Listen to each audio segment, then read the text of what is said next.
Yeah, to quickly add, we do have guidance out on long-term care facilities, but the critical factor is to prevent the virus from entering into a system, into this closed setting, as they're known in the sense that people live in one building and facility.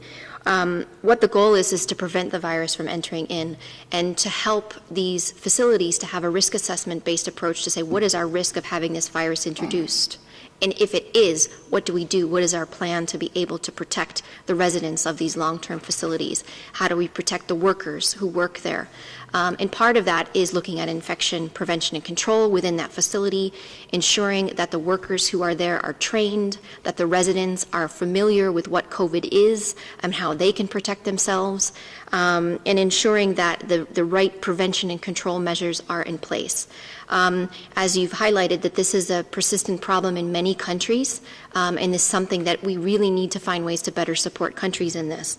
But not only that, we need to also ensure that the people who are living in these facilities also have the right clinical care for their chronic conditions, so that that is maintained, so that they have the right psychosocial support as they're going through this. Some people who are living in long-term care facilities are at the end of life stage, and we need to make sure that they still have access to their families and their loved ones as they're going through that. And so there's a balance that needs to be taken into account. But we must protect people who are living in long-term care facilities, and we must make sure that the guidance that we do have is used, and to find ways to adapt that to the different settings so that we protect people who are living in these facilities.